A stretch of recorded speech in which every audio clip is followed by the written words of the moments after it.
মিষ্টির দোকানে ঢুকতে ভালোই লাগে, নানা রকম মিষ্টি দেখা যায় এবং খেতে যারা মিষ্টি ভালোবাসেন তাদের তো মিষ্টির দোকানটা খুব প্রিয় জায়গা। শুধু মিষ্টির দোকানই বা কেন বলবো, আমাদের রান্নাঘরেও কিন্তু তাকে দেখতে পাওয়া যায়। সেটি হচ্ছে মাছি। মাছি আমরা খুব একটা গুরুত্ব দিই না, উড়িয়ে দিই, ভাবি যে ও বসেছে ঠিক আছে উড়িয়ে দিচ্ছি, কিন্তু এই মাছি কিন্তু আপনার জীবন দুর্বিষহ করে দিতে পারে, বিষক্রিয়া করতে পারে আপনার রান্না করা খাদ্যটিকে বা খাদ্যে। কিভাবে সেটা সম্ভব? কারণ মাছি যখন ভন ভন করে ঘুরে ঘুরে বেড়াচ্ছে তখন কিন্তু ব্যাকটেরিয়াগুলো তার পায়ের মাধ্যমে বা পায়ের পাতা এবং পাখনার মাধ্যমে ব্যাকটেরিয়াগুলো এক জায়গা থেকে আরেক জায়গায় ঘুরে ঘুরে নিয়ে যায় এবং সেখানে বসে। এই করে কিন্তু খাওয়ার মধ্যেও বসছে, ওই ব্যাকটেরিয়া সহ এসে আপনার খাওয়ার পাত্রটিতে পাশে যখন ঘুরছে তখন কিন্তু সে ব্যাকটেরিয়া ছড়াচ্ছে। সুতরাং মারাত্মক আকার নিতে পারে এই মাছির ঘুরে বেড়ানোটা। সেই জন্য মাছিকে কোনোভাবেই আদর করা চলবে না, ঘরে রাখা চলবে না, এটাকে অবশ্যই তাড়াতে হবে। কিভাবে তাড়াবেন সেটাই আজকে বলবো, কিন্তু তার আগে বলি নমস্কার, আমি গৈরিকা, আপনার একান্ত প্রিয় পরিবার কলকাতা ক্যানভাসে আপনাকে স্বাগত জানাই।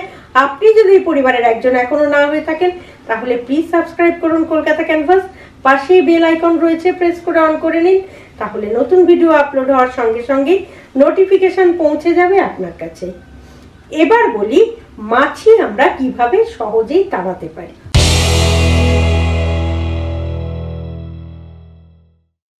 আজকে বেশ কয়েকটি উপায় বলবো। প্রথমেই যেটা বলবো সেটা কিন্তু আপনার রান্নাঘরেই মজুত রয়েছে, সুতরাং রান্নাঘর থেকেই সেটাকে নিয়ে আপনি রান্নাঘরের মাছি তাড়াতে পারেন বা যে কোনো জায়গার মাছি।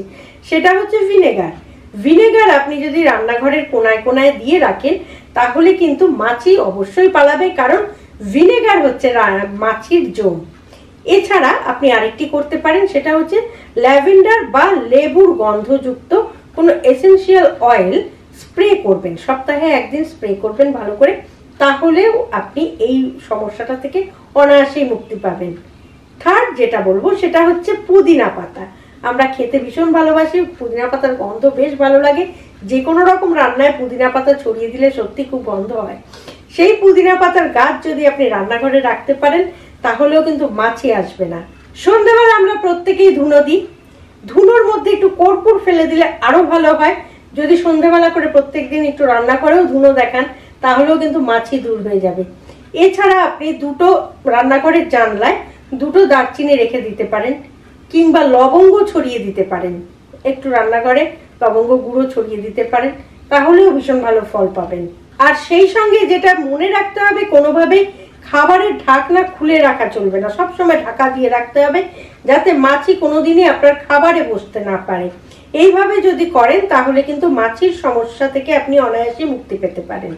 আজকের ভিডিওটি খুবই ছোট কিন্তু খুবই প্রয়োজনীয়, খুবই গুরুত্বপূর্ণ, কারণ মাছি আমাদেরকে অনেক রকম বিপদ ডেকে আনতে পারে, আমাদের জীবনে অনেক মারাত্মক রোগ আনতে পারে, জীবাণুবাহী জিনিস, কাজেই বিভিন্ন রকম জীবাণু বহন করে আপনার খাদ্যের মধ্যে মেশাতেই পারে।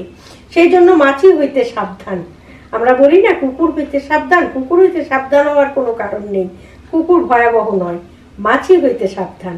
সে কারণেই আজকের ভিডিওটা যদি ভালো লাগে লাইক করুন, শেয়ার করুন, কমেন্ট বক্সে অবশ্যই কমেন্ট দিন।